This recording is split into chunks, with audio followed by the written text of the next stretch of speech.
Supremo Tribunal Federal.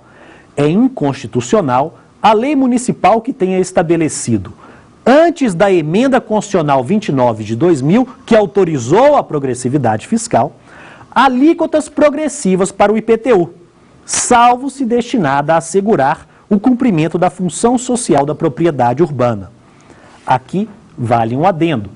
Desde o advento da Constituição, se admitia a progressividade extrafiscal das alíquotas do IPTU.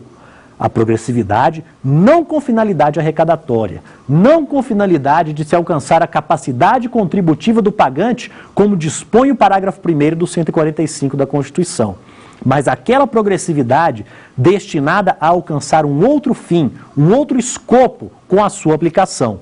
No caso do IPTU, cumprir a função social da propriedade. Aquele proprietário de imóvel situado na zona urbana do município, dentro do plano diretor da cidade, que não lhe dê destinação adequada, fica sujeito à notificação da prefeitura e, se não tomar nenhuma medida, ao IPTU progressivo no tempo. A cada ano em que o proprietário continua não utilizando adequadamente o seu imóvel, a alíquota se eleva. Vale notar que esta é a progressividade extrafiscal e dela não cura o parágrafo 1º do artigo 145 da Constituição de 1988. No caso deste dispositivo, o que se busca é permitir e obrigar a existência da progressividade fiscal. Contudo, repisando, no caso dos impostos reais, esta progressividade hoje somente é possível se houver expressa autorização constitucional. Mas vale salientar que há uma tendência de mutação deste entendimento, de consideração pela Suprema Corte de que todos os tributos são pessoais, de que esta dicotomia entre tributos reais e pessoais, entre impostos reais e pessoais, não é uma dicotomia cientificamente válida. E, sendo assim, caso o julgamento que está em curso tenha o desfecho que se prevê ter hoje pelos votos já prolatados, 4 votos pelo fim dessa divisão e 1 pela sua manutenção, é possível que o parágrafo 1º do artigo 145 passe a ser aplicável a todo e qualquer imposto devido em nosso país, buscando, com alíquotas maiores, tributar aquele que ofere mais rendas, aquele que possui imóveis mais caros, aquele que possui automóveis de maior valor, o que faria com que o princípio da capacidade econômica do contribuinte, o princípio da capacidade contributiva, fosse alcançado de forma mais plena, de forma mais eficaz. Por fim, mas não menos importante, fechando o estudo do artigo 145 da Constituição, vamos analisar o seu parágrafo 2º. Imposto é tributo não vinculado a uma atuação estatal. Seus fatos geradores estão previstos na Constituição de forma exaustiva, desde o artigo 153 ao artigo 156 da Lei Maior. Taxa, a seu turno, é tributo vinculado a uma atuação estatal.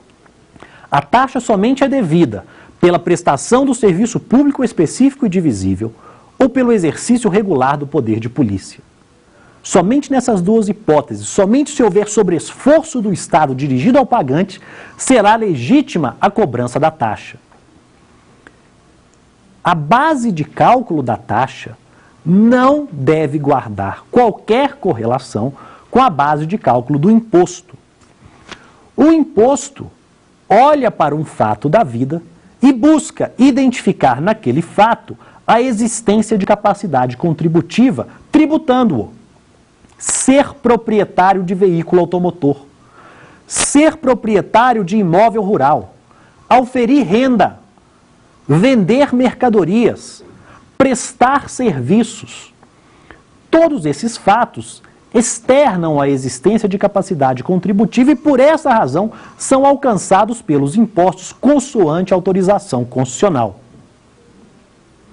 No caso das taxas, o valor auferido pelo Estado, lato sensu, com a sua prestação, deve apenas e tão somente financiar o custo do sobreesforço estatal. Noutras palavras, a arrecadação com a taxa não pode superar o gasto público com a prestação do serviço ou com o exercício do poder de polícia, sob pena de exigência de tributos sem causa e via de consequência de confisco tributário. Ora, se a taxa é devida pela prestação do serviço público ou pelo exercício do poder de polícia, sendo certo ainda que o Estado não exerce essas atividades com intuito de lucro, o Estado exerce essas atividades como um de seus mistérios, uma de suas obrigações. Exemplo, taxa judiciária, paga por todos que buscam ter acesso ao poder judiciário. Não se deve utilizar a taxa para arrecadar mais do que o custo do serviço público fornecido ou da fiscalização. Esta característica das taxas está diretamente ligada com o comando do parágrafo 2º do artigo 145. A taxa não pode ter base de cálculo de imposto. Não se pode, na taxa, buscar tributar mais quem tem mais. O que se pode, obviamente, isso é feito em vários casos, é isentar de taxas aqueles que não possuem valores suficientes para arcar com a prestação de um serviço, como ocorre com a isenção de custas e taxas judiciárias para os legalmente pobres. Mas não se deve, e este é o ponto do parágrafo 2º do artigo 145, utilizar as taxas para arrecadar mais do que o custo do serviço por meio da utilização de base de cálculo semelhante à de imposto. Exemplificando com uma súmula do Supremo Tribunal Federal, súmula número 595, que diz: é inconstitucional a taxa municipal de conservação de estradas de rodagem cuja base de cálculo seja idêntica à do imposto territorial rural. Esta taxa, declarada inconstitucional pelo STF, possui dois vícios. Primeiro, o serviço por ela remunerado não é específico e divisível. Conservação de estradas de rodagem beneficia toda a coletividade.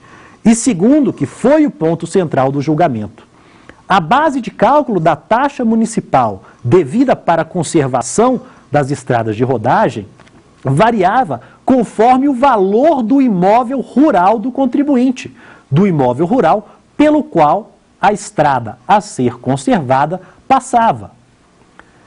Como não se pode, repito, atribuir à taxa base de cálculo de imposto, ela foi declarada inconstitucional pela Suprema Corte. Entretanto, aqui vale um alerta. No julgamento da taxa de coleta domiciliar de lixo de determinado município, o Supremo Tribunal Federal se deparou com uma questão importante. Esta taxa, paga pelos cidadãos que tinham a possibilidade de utilizar do serviço de coleta domiciliar do lixo, pelo tráfego do caminhão por suas residências, variava conforme o tamanho do imóvel. É sabido que o tamanho do imóvel é um dos fatores considerado para se chegar ao valor do imóvel. O imóvel possui 50, 100, 150, 200 metros quadrados.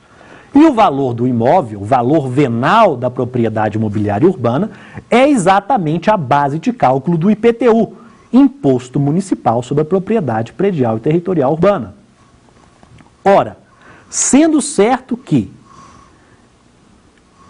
o tamanho do imóvel é um dos fatores que se utiliza para se chegar à base de cálculo do IPTU, deparou-se o Supremo com o seguinte questionamento: a utilização do tamanho do imóvel para se graduar a taxa de coleta domiciliar de lixo é inconstitucional?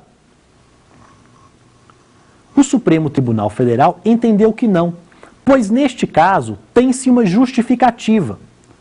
A taxa é devida pela coleta domiciliar do lixo.